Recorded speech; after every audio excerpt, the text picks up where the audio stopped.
नमस्कार दोस्तों, मैं विमलेश और मेरी कहानी। किसी ने कहा है कि लोग हंसने से नहीं मरते, लेकिन हम सब हंसना भूल गए। आज मैं कहानी कहने जा रहा हूँ 3 बाबा का। वो तीनों बाबा किसी को शिक्षा नहीं देते थे, वह प्रवचन नहीं करते थे।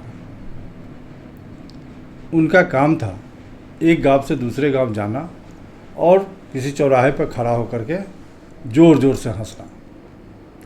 लोग वहाँ जमा हो जाते थे और उनके साथ जितने देर ये हंसते थे उतने देर सभी लोग हंसते थे। उनका काम ही था कि इस गांव से उस गांव, उस गांव से उस गांव जा कर के किसी चौराहे पर खड़ा होकर के हंसने लगना, और लोग दौड़ करके आते थे और हंसी के समंदर में डूब जाते थे। इतना हंसते थे, पूरा गांव उनके साथ हंसने लगता था। यही इनकी दिनचर्या थी। अगर भूख लगती तो इशारा करते, किसी ने उनसे नाम पूछा तो और ज़ोर से तीनों हंसने लगे। तो उन लोगों ने इनका नाम रख दिया हंसने वाला बाबा, मतलब लाफिंग मंक। इस गांव से उस गांव जाना और हंसना, केवल इतना ही काम था उनका। उसमें से एक बाबा का अंत समय आ गया। किसी गांव में रुके हुए थे, वहाँ उनकी तबीयत खराब हो गई। वैद्य को बुलाया गया। वैद्य ने अपने तरफ से सारा प्रयास कर लिया, लेकिन उनको बचा नहीं पाया। अगले दिन जब लोगों को मालूम हुआ कि उसमें से एक बाबा की मृत्यु हो गई है, तो लोग अपना काम छोड़ करके दौड़ने लगा। और उस बाबा को देखने के लिए, ऐसा नहीं था कि वो मर गए हैं उसकी सूचना पर वो दुखी होकर के दौड़ रहे थे, नहीं।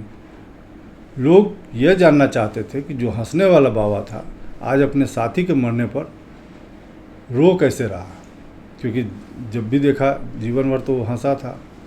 अब आज हंस रहे हैं या रो रहे हैं। सभी लोग दौड़ करके उस तरफ जा ही रहे थे, पहुंच रहे थे चारों तरफ से। जो नज़दीक पहुंच रहे थे, हंसी की आवाज़ सुनाई दे रही थी।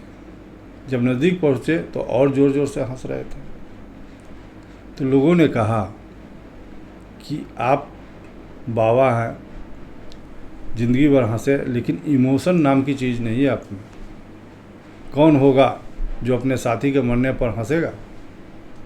आपके अंदर तो इमोशन है ही नहीं।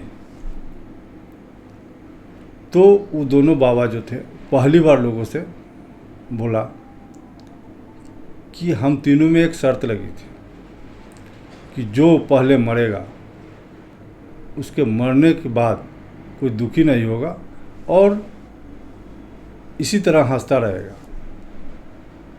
इसलिए हम लोग अपना शर्त पूरा कर रहे हैं और हम हंस रहे हैं। अब बारी आई दाह संस्कार करने की।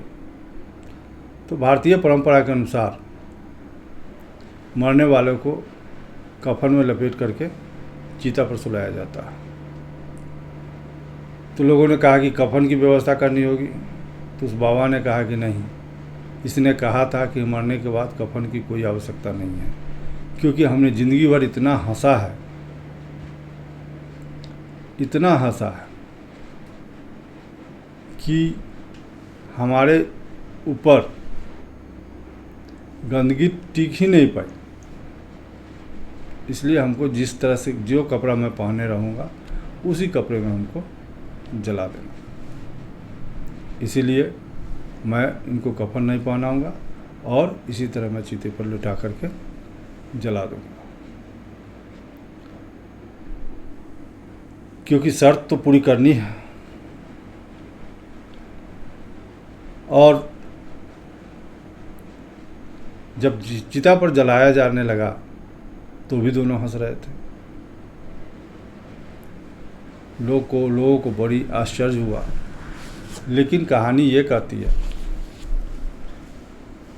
कि हम लोग हंसना भूल गए, क्योंकि हम लोग अपने जीवन को इतना बिजी बना लिया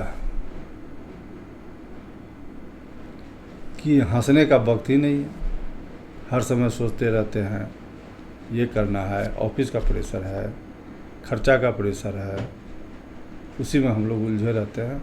हमारा जीवन इसी तरह यूँ ही बीत रहा है, लेकिन हंसना भूल गए।